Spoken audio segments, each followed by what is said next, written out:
Everyone, কেমন আছো তোমরা? আশা করি তোমরা সকলে খুব ভালো আছো। আজকে আমি তোমাদের সঙ্গে পাওভাজির রেসিপি শেয়ার করব। পাওভাজিটা আমি কিভাবে বানাই সেইটাই।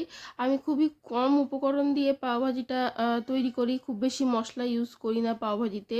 তারপরেও খেতে কিন্তু ভীষণ টেস্টি হয়। আর পাওভাজিটা তো একটু হেলদি, তুমি যত প্রকারের সবজি দিতে পারবে তাতে কোনো অসুবিধা হবে না, খেতে ভালো লাগে। কেন ম্যাশ হয়ে যায়, কেউ বুঝতেই পারবে না তুমি কি দিতে পারো। আমি তো মাঝে মধ্যে এর মধ্যে কুমড়ো, বেগুন, যে বেগুনের বীজ থাকে না সেই বেগুনের ছাল ছাড়িয়ে বেগুনও দিয়ে দিই, পটলেরও ছাল ছাড়িয়ে মধ্যেরটা ফেলে পটলও দিয়ে দিই, বোঝা যায় না, একদম ম্যাশ হয়ে যায়, খেতেও ভালো হয়।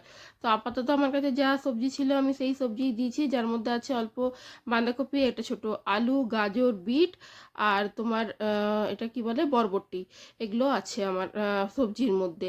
বিটটা দিলে বেশি ভালো হয়, কেন রঙটা খুবই ভালো হয়, আর বিটটা খাওয়া তো শরীরের পক্ষে খুবই ভালো। তো বিটটা আমি একটু বেশি করে দিয়েছি।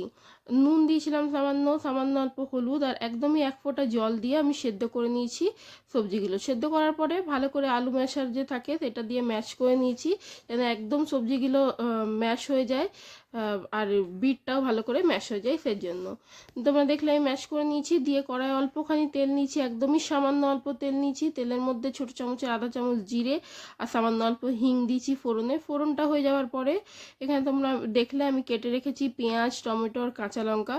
তো একটা বড় সাইজের পেঁয়াজ কেটে রেখেছি, মিডিয়াম সাইজের দুটো টমেটো কেটে রেখেছিলাম। তো পেঁয়াজটা দিয়ে দিচ্ছি আমি ফোড়নটা হওয়ার পরে। দিয়ে তার মধ্যে অল্প নুন দিয়ে দিচ্ছি। নুন দিলে কি হয়, পেঁয়াজটা তাড়াতাড়ি ভাজাটা হয়ে যায়, নরমও তাড়াতাড়ি হয়, তাই জন্য। এখানে টমেটো আর লঙ্কাটাও দিয়ে দেবো আমি। দিয়ে এটাকে ভালো করে একটুখানি কষবো, মানে কষবো বলতে কি নরম হওয়া পর্যন্ত একটুখানি, যাতে টমেটোটা আর পেঁয়াজটা নরম হয়ে যায়, সেইটাই। তেল কম দেওয়া আছে, তোমরা চাইলে কিন্তু সামান্য জল দিয়েও এটাকে ঢাকা দিয়েও নরম করতে পারো। আর আমি এখানে দেখো 1 চামচের মতন একটু রসুনকে থেতো করে, ওই 5-6 কোয়া রসুন হবে, সেটাকে আমি থেতো করে নিয়েছিলাম। থেতো করা রসুনটা দিয়েছি এখানে। তোমরা চাইলে কিন্তু রসুনের পেস্টও দিতে পারো। আমি রসুন থেতোটা দিয়েছি। রসুন থেতো দেওয়ার পরে সামান্য অল্প জলও হামালদিস্তার মধ্যে দিয়ে দিয়েছিলাম, যাতে তোমার হামালদিস্তাটা ধুয়ে যাতে একটুখানি নরম হতে সুবিধে হয় আমাদের পেঁয়াজ টমেটো সবটা, আর রসুনের কাঁচা গন্ধটাও যেন চলে যায়। তারপরে আমি এর মধ্যে কাশ্মীরি রেড চিলি পাউডার, অল্প ঝাল লঙ্কার গুঁড়ো আর নুনটা তো নিজের পছন্দ মতন দেবে। আমি যেহেতু বিট দিয়েছি, বিট গাজরটা একটু মিষ্টি মিষ্টি হয়, তাই জন্য চিনি দিইনি। তোমরা যদি চাও তো একটু মিষ্টি হিসেবে চিনি গুড় কিছুও দিতে পারো। দিয়ে মশলাটা আমার ভালো করে নরমও হয়ে গেছে আর কাঁচা গন্ধও নেই। তখন কিন্তু আমি এর মধ্যে যে সেদ্ধ সবজিগুলো ছিল সেই সেদ্ধ সবজিগুলো সব দিয়ে দিয়েছি। দিয়ে আরেকবারও ভালো করে আমি ম্যাশার দিয়ে ম্যাশ করে ভালো করে মিশিয়ে নেব, যেন একদমই মানে চাং সবজি না থাকে। আর বিটটা তো একটু থাকবে, বিটটা একটু শক্তই থাকে, তার জন্য। এরপরে আমি এর মধ্যে পাওভাজি মশলা দেব। এই পাওভাজি মশলাটা কিন্তু আমি বাড়িতে বানিয়েছি। আর তোমরা ভিডিওটাও আমি শেয়ার করেছিলাম, যদি তোমরা দেখোনি তো প্লিজ ভিডিওটা চেক করে নিও। আর পাওভাজি মশলার আমি 1 চামচ ভরে পাওভাজি দিয়েছি।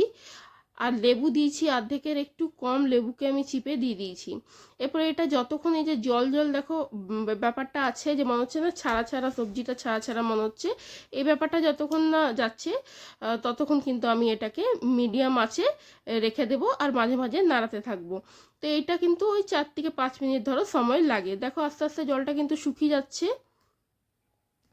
ব্যাস, কিন্তু আমাদের কিন্তু তৈরি হয়ে গেল পাওভাজি। তোমরা দেখলে আমি কত কম উপকরণ দিয়ে, বিশেষ কিছু মশলা দিইনি, কোনো পাউডার মশলা না, কোনো আদা রসুনের পেস্ট, কিচ্ছু না, সামান্য কিছু মশলা দিয়ে কিন্তু আমি পাওভাজিটা রেডি করেছি। আর এইভাবে তোমরা একবার অবশ্যই পাওভাজি তৈরি করে দেখো, খেতে ভীষণ ভালো হয়। আর এত ভালো হেলদি একটা রেসিপি, তোমরা চাইলে বাচ্চাদের টিফিনেও দিতে পারো, বা এরকমও খেতে পারো স্ন্যাক্স হিসেবে।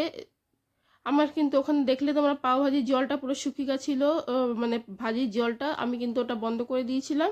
আর এ পাশে আমি অল্প অল্প করে বাটার লাগিয়ে বানগুলো, যেগুলো পাওগুলো আমি ভেজে নিচ্ছি। তো এখানে আমাদের তৈরি হয়ে গেছে পাও ভাজি। আমি এখানে প্লেটে সাজিয়েও তোমাদের দেখিয়ে দিচ্ছি। প্লেটে আমি অল্প করে পাও ভাজি নিয়ে ভালো করে একটুখানি ছড়িয়ে দিয়েছি, যেন তাড়াতাড়ি ঠান্ডা হয়ে যায়, কেননা অনেক গরম এখন। উপর থেকে আমি অল্প পেঁয়াজ, অল্প কাঁচা লঙ্কা, লেবু দিয়েছি, অল্প করে বাটার দেবো। তোমরা চাইলে এর মধ্যে ধনেপাতা, একটুখানি সেও ভাজা নিজের ইচ্ছে মতন সাজিয়ে দিতে পারো। তো তৈরি আজকে আমাদের হোমমেড পাওভাজি, মশলা দিয়ে পাওভাজি, খেতে দারুণ হয়েছিল। অবশ্যই একবার বানিয়ে দেখবে। তোমরা যদি বানিয়ে দেখো, তোমাদের যদি পছন্দ হয়, তোমাদের ফিডব্যাক আমার সঙ্গে শেয়ার করবে, লাইক করো, বেশি বেশি করে শেয়ার করবে নিজের বন্ধুবান্ধব, পরিবার পরিজনদের সাথে। আর যদি সাবস্ক্রাইব করনি চ্যানেলটা, তো অতি অবশ্যই সাবস্ক্রাইব করবে। তো দেখা হচ্ছে পরের একটা ভিডিওতে। Bye bye.